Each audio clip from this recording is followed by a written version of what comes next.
आदिशक्ती तुळजाभवानी, छत्रपती शिवाजी महाराज, लोकमाता, धर्ममाता, राष्ट्रमाता जिजाऊ माँसाहेब, फर्जत शहाजीराजे, धर्मवीर संभाजीराजे, गुरुवर्य शिवशाहीर बाबासाहेब देशमुख, सद्गुरू सुमंत बापू हंबीर, माता पिता आणि ज्येष्ठ बंधूंना नमन करून मी शिवशाहीर विजय तनपुरे पुन्हा एकदा एक वेगळा विषय घेऊन तुमच्या समोर येतोय. मित्रांनो, अहंकार हा चांगल्या चांगल्यांना संपवत असतो. अरे, कोणाला धनाचा, कोणाला मानाचा, कोणाला सौंदर्याचा, तर कोणाला ज्ञानाचा अहंकार होत असतो.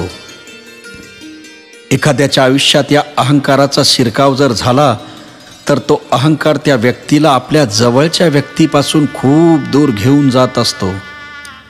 अहंकार रूपी व्यक्ती ही समोरच्या व्यक्तीला कधीही समजावून घेण्याचा प्रयत्न करत नसते. अहंकार रूपी व्यक्ती फक्त मी आणि मीच योग्य आहे अशी मनाशी त्याच्या पक्की समजूत करून बसत असते. अहंकारी व्यक्ती तेवढ्यापुरतेच दुसऱ्याबद्दलची कृतज्ञता, भाव, समर्पण, स्नेह, प्रेम यापासून अलगद दूर निघून जात असते. म्हणून साधू संतांनी सांगून काय ठेवलंय की अहंकाराचा वारा न लागो राजसा, माझिया विष्णुदासा सकळासी. मित्रांनो, संत नामदेव महाराज या माध्यमातून परमेश्वराला साकडं घालतात की हे देवा, लोकांना अहंकाराचा वारा लागू नको देऊ, त्यापासून त्यांना दूर ठेव. अरे, लंकाधीश रावण भगवान शंकराचा सर्वात लाडका भक्त, परंतु अहंकारानं त्यानं सर्व साम्राज्य नष्ट केलं. भगवान श्रीकृष्णाची पत्नी सत्यभामा हिला देखील अहंकार झाला होता आणि त्या अहंकारानं ती भगवंताची तुलना धनाशी करू लागली. भगवान श्रीकृष्णाला एका पारड्यात तर दुसऱ्या पारड्यामध्ये धन टाकून ती तुलना करू लागली. स्वतः जवळचं धन पारड्यामध्ये टाकून देखील श्रीकृष्णाचे पारडे हे खालीच होतं. माता रुक्मिणीने एक तुळशीचा पत्ता किंवा तुळशीचं पान त्याच्यामध्ये टाकताच पारडे लगेच उठलं. रुक्मिणी मातेचे ते तुळशीचे जे पान होते, परंतु ते अहंकार विरहित होते आणि म्हणून भगवंताचे पारडे उठले होते. म्हणून आयुष्यामध्ये अहंकार नको, कारण तो सुखी समाधानी आयुष्यामध्ये विष कालवत असतो. म्हणून त्याला दूरच ठेवा. घेण्यासारखी कोणती गोष्ट असेल तर ती आहे ज्ञान, आणि देण्यासारखी कोणती गोष्ट असेल तर ती आहे दान. बोलण्यासारखी कोणती गोष्ट असेल तर ती आहे सत्य, आणि करण्यासारखी कोणती गोष्ट असेल तर ती आहे दया. सोडण्यासारखी कोणती गोष्ट असेल तर ते आहे अहंकार, आणि म्हणून अहंकार सोडा आणि अहंकार विरहित आयुष्य जगा. जग आपलेसे वाटेल. जगातील वाईट काय आणि हे वाईट ठरविण्याचा निकष काय? आपल्याला ते वाईट ठरविण्याचा अधिकार आहे का? या प्रश्नाची उत्तरं शोधत गेलो तर आपली चूक आपल्या लक्षात येईल. या चुका सामान्य माणसाकडूनच होतात असं नाही, तर अगदी असामान्य माणसाकडूनही होतात. अहंकारातूनच चुकीचा जन्म होतो. एखादा माणूस वाईट कृत्य करतोय हे समजणे पहिली चूक, आणि त्याच्यात आणि माझ्यात फरक आहे हा भेद मानणे ही दुसरी चूक. ही चूक दुरुस्त होत नाही तोपर्यंत आपल्याला जगामध्ये वाईट माणसेच आणि वाईट कृत्यच दिसत राहणार. निषिद्ध कर्म वर्ज्य आहेत हे सर्व संत आणि धर्म सांगतात. मग एखादा माणूस वर्ज्य आहे. जगातील कोणताच माणूस वाईट असू शकत नाही, फक्त त्याचे कर्म वाईट असू शकते. आपण कर्मासह त्या माणसालाही वाईट ठरवत असतो. माझी आणि त्याची निर्मिती सारखीच असेल, आकार मात्र वेगळा असेल, पण हाडामासात, रक्तामध्ये, त्याच्या रंगामध्ये काही फरक नाही, आत्म्यामध्ये काही फरक नाही. जसा जन्मात फरक नाही तसा मरणातही फरक नाही. तो आणि मी समान आहे ही वृत्ती येण्यासाठी चित्तातील द्वैत भाव संपावा लागतो आणि द्वैत अवस्था प्राप्त व्हावी लागते. ही खरी समता आहे. हा समत्वाचा भाव त्याच्या अंतःकरणात निर्माण होतो, त्याला या जगात काहीही वाईट दिसत नाही. हा वाद तरी का होत आहे? तर आपण दुसऱ्याला वाईट ठरवत असताना नकळत स्वतःला चांगले ठरवत आहोत, म्हणून मरेपर्यंत हा वाद मिटत नाही.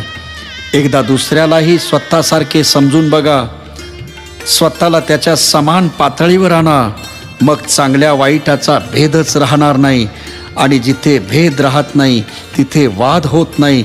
अशा अवस्थेतील माणूसच म्हणू शकतो की अहंकाराचा वारा न लागो राजसा, माझिया विष्णुदासा भाविकासी. जय हिंद, जय महाराष्ट्र, जय भारत. धन्यवाद.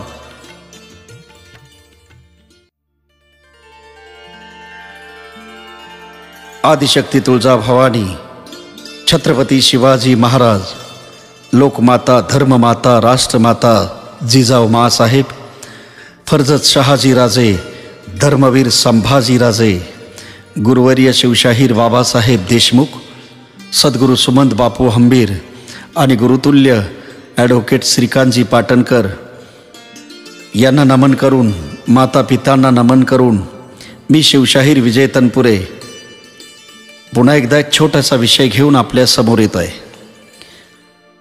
मित्रांनो, जगप्रसिद्ध विचारवंत पास्कल यांनी एका ठिकाणी असं म्हटलं आहे की जर माणसांनी अकारण बडबड करणं थांबवलं तर जगातील 90% प्रॉब्लेम हे कमी होतील. आपण दिवसभरात किती अनावश्यक बोलत असतो हे ज्याचं त्यानं पाहावं. मानसशास्त्र असं सांगतं की वेड्यांना बोलायला खूप आवडतं, किंबहुना अति बोलण्यामुळंच ते वेडे झालेले असतात. वेड्यांच्या इस्पितळात जाऊन बघा म्हणजे कळेल. सगळेच वेडे काही इस्पितळात नसतात, काही बाहेरही असतात आणि ते बाहेर मोकाट फिरत असतात एवढंच. फक्त या वेड्यांना असं वाटत असतं की आपण वेडे नाही आहोत. असो, मग मौन राहायचं म्हणजे अजिबात बोलायचं नाही का? तर असं नाही आहे. मौन म्हणजे गरजेपुरतं बोलणं. पण माणसाचं मन नेहमी एका टोकावर जात असतं. एकतर अति बडबड करत राहतील, नाहीतर मग अजिबात बोलणारच नाही. काही माणसं फारच हुशार असतात. ते तेव्हाच बोलतात जेव्हा त्यांना त्याचा काही फायदा असतो. प्रत्येक घरात नवरा बायकोची भांडणं चालू असतात. त्यांचं एक प्रमुख कारण म्हणजे बोलणं. वादविवादाच्या प्रसंगी जर दोघांपैकी एक जण मौन राहिला तर वाद कधीच विकोपाला जाणार नाहीत. पण मीच का माघार घेऊ, या अहंकारी विचारानं कुणीच माघार घेत नाही आणि त्याचे शेवटी गंभीर परिणाम भोगावे लागतात. ज्यांच्या हृदयामध्ये जास्त प्रेम असतं ना, तोच नेहमी माघार घेत असतो. इथं हरणाराच जिंकत असतो, हे लक्षात ठेवा. जेव्हा एखादी स्त्री विवाह करते तेव्हा ती फक्त पतीशी नातं जोडते, इतरांशी नाही. ती सासू सासऱ्याची, दिराशी वा अन्य कुणाशीही नातं जोडायला जात नाही. त्याची गरजही नसते, कारण इतर नातीही आपोआप जोडली जातात. तसंच एकदा की मौन साध्य झालं की मग बाकीचं सगळं कसं आपोआप जोडलं जातंय याचा अनुभव घेऊन पहाच. प्रत्येकजण असाच विचार करत असतो की दरवेळी मीच का म्हणून गप्प बसायचं. पण ज्याला नातं टिकवायचं आहे ना, तोच मौन होतो. बोलण्यानं आपली आध्यात्मिक ऊर्जा त्वरित नष्ट होते, हे लक्षात घेऊन तारतम्यानं वागलं पाहिजे आणि या गोष्टी साधकाने पाळल्या पाहिजेत. आता जे साधक नसतील त्यांच्यासाठी हे व्याख्यान नाही आहे. त्यांनी याकडे दुर्लक्षच करावं. हे हे हे उत्तम. कारण देवाने प्रत्येकालाच आपलं आयुष्य आबाद किंवा बर्बाद करायचं स्वातंत्र्य दिलं आहे, किंबहुना प्रत्येकाचा तो मूलभूत अधिकार आहे. लोक तेच समजतात जेवढी त्यांची समज असते. बोलण्याआधी हा विचार करा की हे बोलायची खरोखरच गरज आहे का? हो उत्तर आलं तरच बोला. बोलून विचारात पडण्यापेक्षा विचार करूनच बोलावं. मौनामध्ये अहंकार नष्ट होतो. प्रयोग करून पाहावा ज्याचा त्याने. एक असीम शांतता हृदयामध्ये स्थिरावत जाते. जितकं मौन राहाल तितकं नामस्मरणही छान होईल. सवय लावून घ्या की मौन झाल्याबरोबर लगेच नाम सुरू होईल. मेंदू संपावर असला की तोंड चालू राहतं. कारण उथळ पाण्यालाच खळखळाट जास्त असतो. मौन झाल्याशिवाय आतला आवाज ऐकू येणार नाही.